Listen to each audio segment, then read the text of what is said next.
Сәлем құрметті оқырмандар, бұл егіздерге арналған қараша айына толық жылды жорамал. Егіздер үшін қараша ішкі тәртіп және қарым-қатынастың тепе-теңдігін қалпына келтіретін кезең. Ай бойы екі негізгі бағыт белсенді болады сіздерде. Біріншісі ол күнделікті өмір мен жұмыстағы процестер. Ал екіншісі ол серіктестік және өте маңызды сіз үшін қарым-қатынастар. Бұл ай сізге ішкі күйзеліс пен стресстің нақты себебін анықтауға және тұрмыстық, жұмыстық және эмоционалды тепе-теңдікті қалпына келтірілуге мүмкіндік береді. Бұл айда болатын планеталар туралы айтайын. Қандай планеталар белсенді болатыны, сіздің қандай секторларда. Содан соң әрбір маңызды күнге тоқталамыз. Қараша айында Меркурий артқа қарай жүреді. Меркурий және Юпитер планеталары ретроградта болады. Меркурий 9 мен 29-ның аралығында.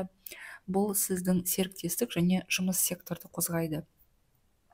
Венера 6 мен 30 қараша аралығында 6 секторды қозғайды. Ол жұмыс, денсаулық, тұрмысқа байланысты. Марс планетасы, энергия планетасы саршаян белгісінде болады. Ал егіздер үшін 7 секторда. Бұл қарым-қатынастарда белсенділік және эмоциялық шиеленістер туғызады. Юпитер сәттілік пен кеңейтудің планетасы 12 қараша күні ретроградқа бұрылады. Бұл бұрынғы қолданып үлгермеген мүмкіндіктер қайта оралады сізге. Және толған ай мен жаңа айға тоқталамыз. Бұл қарашада ай торпақ белгісінде толады, ал жаңа ай саршаян белгісінде туады.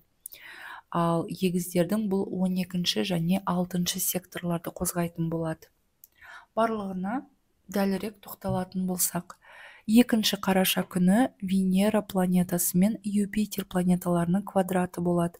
Бұл энергия өте тұрақсыз күн. Ішкі сенім мен сыртқы қолайлылық арасында қайшылық келеді. Бұл күнде сенім дағдарысы болады. Ұсақ келіспеушілік немесе қаржыға байланысты мәселе туындайды.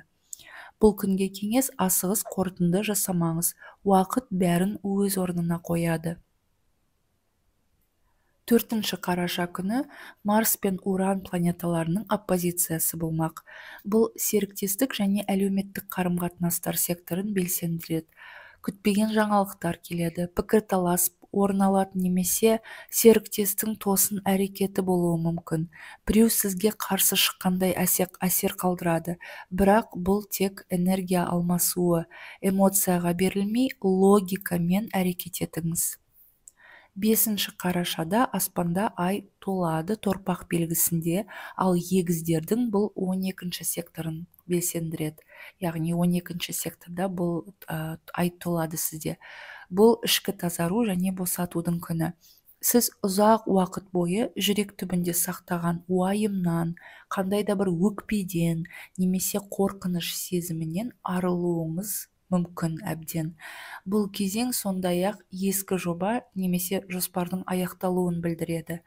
Бұл күні әрине медитация жасағанда көмектеседі, немесе жалғыз өзіңіз болып, өзіңіздің сезімдеріңізді жинақтап, ести біліп өзіңіздің ойларыңызды тыныш демалыс бұл күнге ең дұрыс таңдау болады. 6 қарашада Венера планетасы саршаян белгісіне өтеді. Бұл күнделікті өмір және жұмыс саласы жақсарады. Бұл уақытта жаңа клиенттер таба аласыз, жылы қарым-қатынас болады, немесе пайдалы таныстар пайда болады. Пайдалы адамдар, яғни жаңа таныстықтар болуы мүмкін.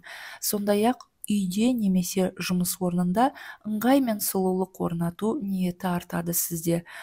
Себебі Венера бізде үйлесімділік, гармония, әдемілік, эстетиканың планетасы, ал 6 үй ол күнделікті біздің үйіміз, үй шаруалары немесе жұмысқа да байланысты. Сондықтан осы үй ішінде болсын, жұмыс орнында, офисте болсын, сіз қандай да бір жиһазды орнынан ауыстыру, қозғау, немесе отырған орныңызды әдемілеткіңіз келеді мысалы. Сондықтан бұл уақытта жұмыс кеңістігіңізді жаңартуға болады, немесе жаңа әдеттер енгізуге болады. 8 қараша күні Уран планетасы торпақ белгісіне қайта оралады.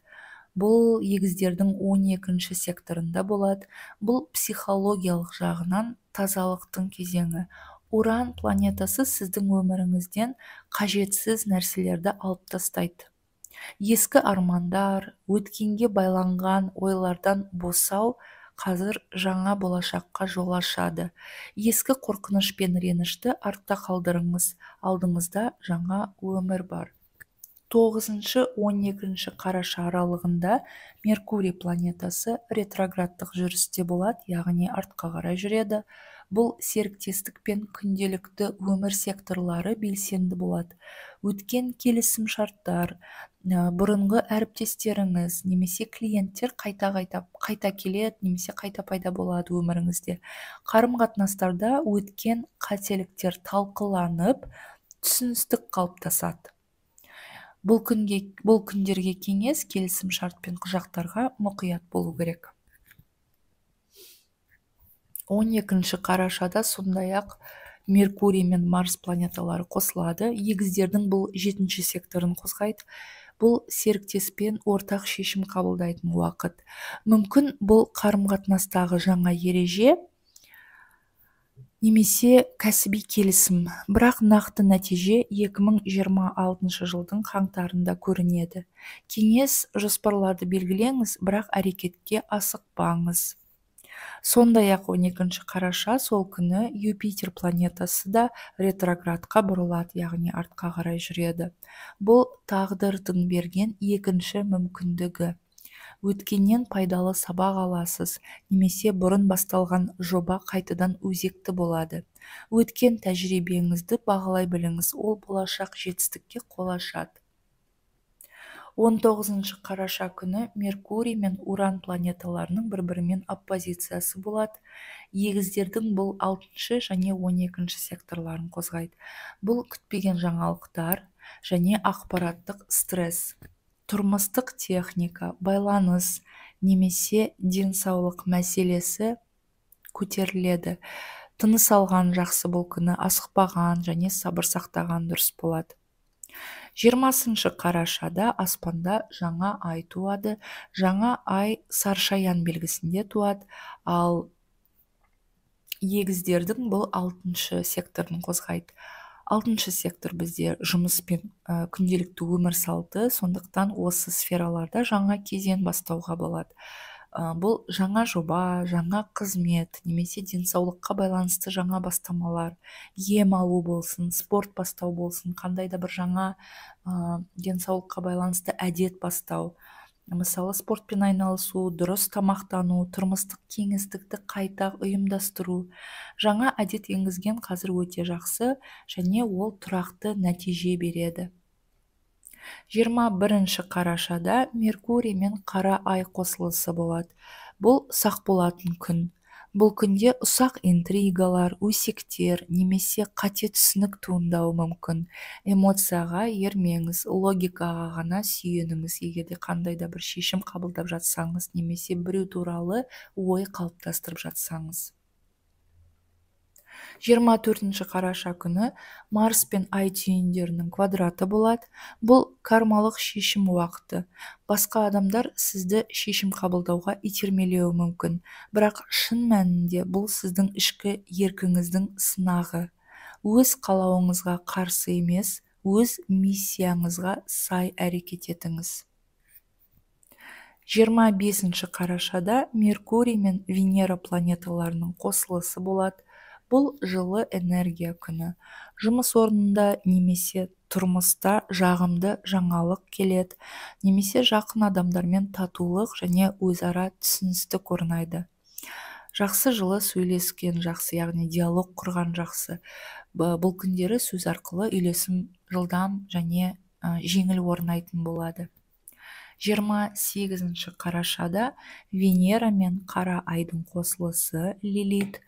Бұл эмоциялық күн, бұл күні шаршауыңыз мүмкін, шамадан тыс сезімге ерік бермеңіз бұл күні, және қымбат зат сатып алмаңыз, және косметикалық процедуралардан салонға барып бір нәрсе жаңағы бетіңіз болсын, шашыңыз болсын, яғни сыртқы бейнеңізде бір нәрсені қатты өзгертуден аулақ болған дұрыс, себебі нәтиже сізге ұнамауы мүмкін.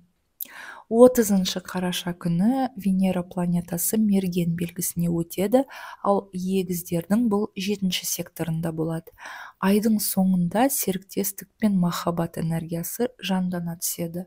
Жаңа танысулар, сапарға шығу, романтикалық жоспарлар бастайсыз. Бірге жоспар құрған жақсы біреумен бұл айдың ең жылы сәті болады. Қараша егіздер үшін қалыпқа келу, ішкі тепе-теңдік, жаңағы ішкі баланс, өзіңізді қалай сезінетіңіз туралы және өз өмірінің себептерін түсінетін ай. Сырт көзге сабырлы болғанмен сізде ішкі жағыңызда іште үлкен бір өзгерістер болады, адамдарға байқалмайтын. Қараша сізге өмірдің терең мағынасын және неліктен бәрі дәл осылай болғанын түсінуге мүмкіндік береді. Құрметті егіздер, мен сіздерге сәттілік тілеймін. Алдыңғы уақытта 2026 жылға арналған толық жұлдызнама шығады. Видеоларды уақытында көру үшін арнаға жазылып, қоңырауды басыңыз.